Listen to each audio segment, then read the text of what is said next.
cabin crew, prepare the cabin for landing. Hello, I made it to Cairns. I got the bus up to Palm Cove this morning, which took about an hour from the city. It's a lovely holiday resort on the water with lots of hotels and restaurants, and I'm going to go and explore now.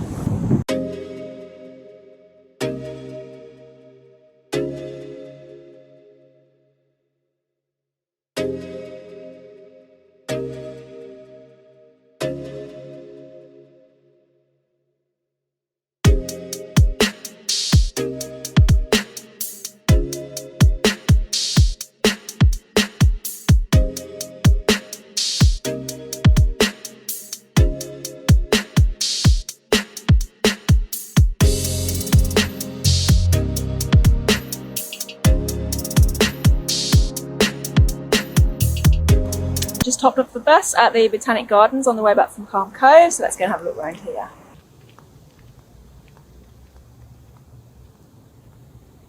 It's much hotter here than at the beach. There's a nice breeze at the beach. It's boiling in here. It's a really nice row of coconut trees. Look at these. Also lots of mosquitoes. I've got bites all up my arms now. Okay, we are here. And I'm going to go over the bridge and across to the Rainforest Walk.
I'm at Holloways Beach today, which is about half an hour north of Cairns on the bus. It's pretty overcast and a bit windy, so I'm going to go home.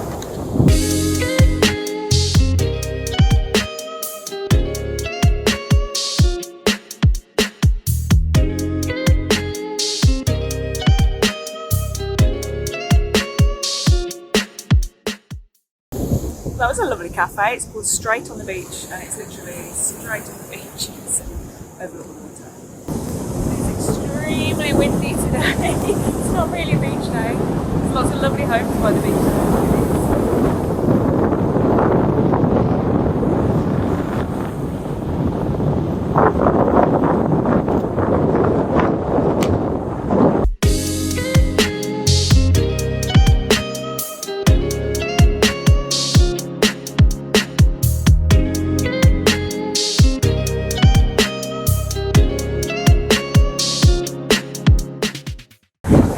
This is Machans Beach, which is the next beach down from Holloways.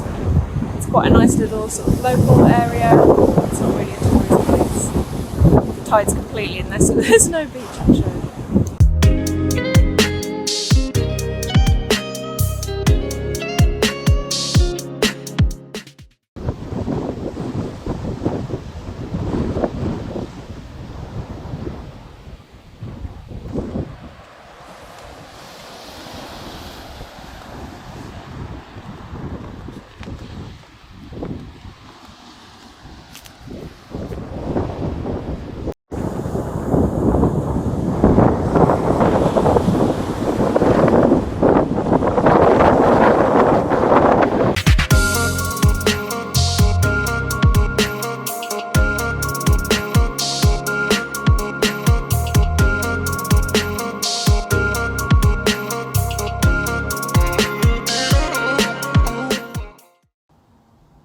Just found a random reserve.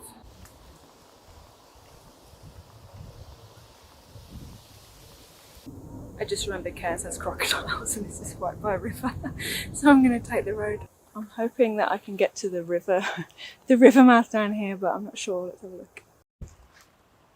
Okay, this looks promising. There must be access. This is the Barron River mouth.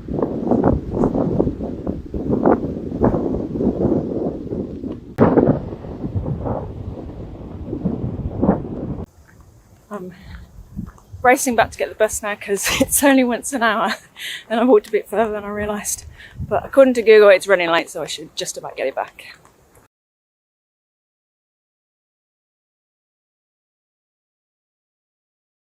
I'm just heading out now to the Kuranda Skyrail and Scenic train.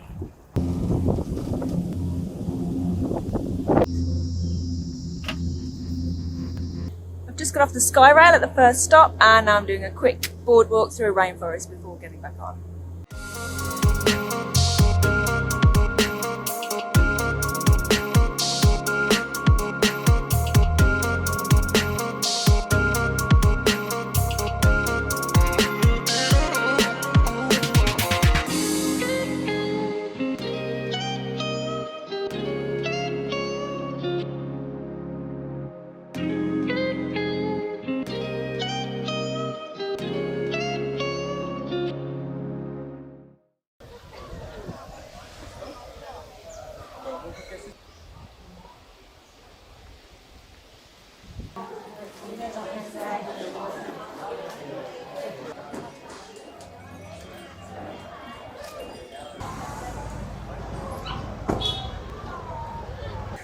Kuranda itself is probably the most touristy place I think I've been to in the whole of Australia. It's pretty much a street of just souvenir shops and cafes and restaurants. It seemed kind of hippie-ish, but yeah, definitely just really built for tourists. But the journey here was really good on the cable car, so hopefully the train ride will be too.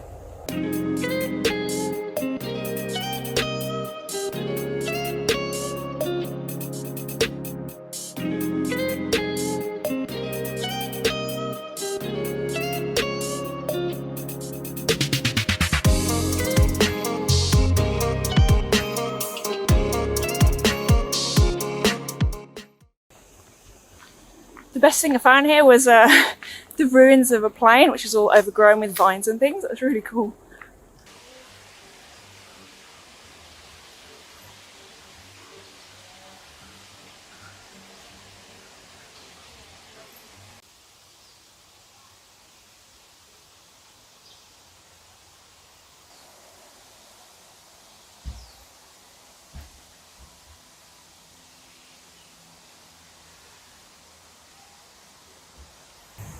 Got to get back to the train now because it leaves at 3:30 and I'm here for the night if I don't catch it.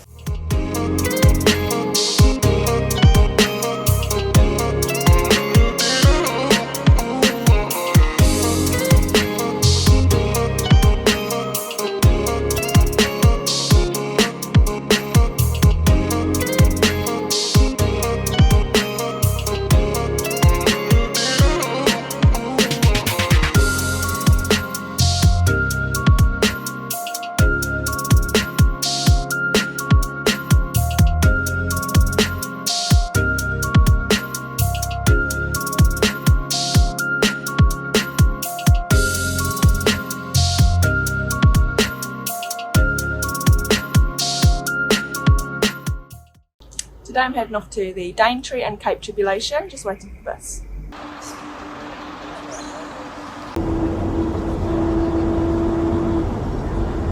Miles away, about 40 to 60 eggs.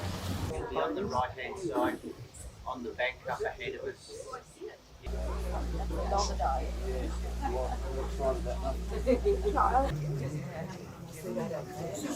Over 3 metres, there's a reasonable chance that it's a male. Okay.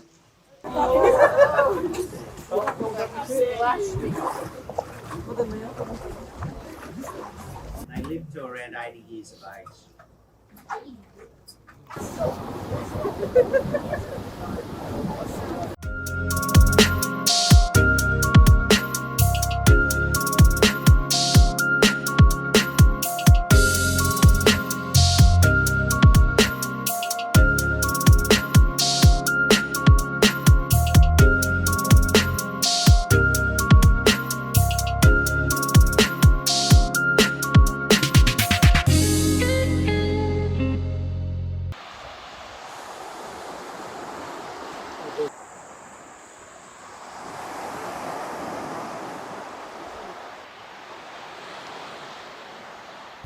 Cape Tribulation Beach. We're down the other end now. Take a look.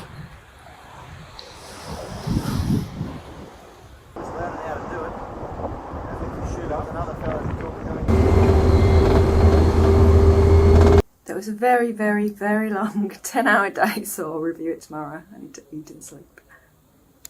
Hi, it's my last day today, so I thought it would be useful to give an overview of Cairns and the things that I like the most and the things that I'd recommend doing.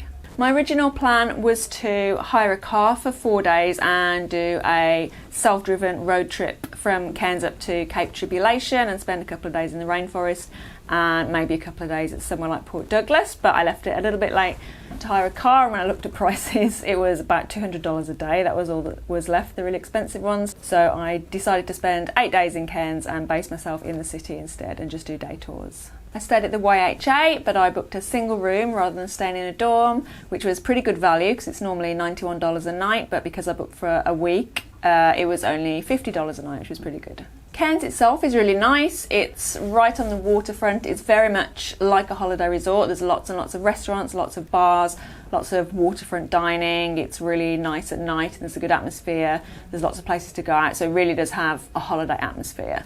The downside is it doesn't have a beach, it's just got mud flats, but you can reach the northern beaches of Cairns quite easily by car or just by public bus. It is also a city though, and it's much, much bigger actually in the city centre than I remember from some visits that I did years and years ago. So it takes a good sort of 10 or 15 minutes to walk from the back end of the city where I'm staying up to the Esplanade. So you've got all the shops and restaurants and that kind of busy atmosphere of a city as well. I think it's a good option for any age really, so if you've got kids there's lots of things to do, or if you're backpacking and you want all the nightlife, that's there. If you just want to go out to restaurants, that's all there, so it's a pretty good choice. It's quite a pretty city. You've got mountains as the backdrop the whole way around really, so it's really quite green and lush and really lovely trees and everything. There isn't a beach, but there is a sort of fake beach and a lagoon right by the water in the city, so that's quite a nice place to hang out, and that's open till night as well. And most of the tours and trips will pick you up from your accommodation in the city, or there'll be a central place in the city that you can get to. If you want to stay in more of a proper holiday beach resort, then I thought Palm Cove was really, really lovely. It's quite small, but it's got a strip of nice restaurants and cafes along the seafront. It's got a really pretty sort of esplanade with lots of nice trees. It's got a lovely beach, so if you want just a sort of relaxing resort style holiday, I think Palm Cove would be a really good option. Also there's Port Douglas, I didn't make it up there, and Trinity Beach. They're probably a similar sort of vibe. I think Port Douglas is a little bit bigger, but they'd be better options if you want to be right by a beach. As for day trips, a lot of people go out to the reef and do diving or snorkeling or glass bottom boats. I didn't do that this time. I have done that on previous trips to Queensland though.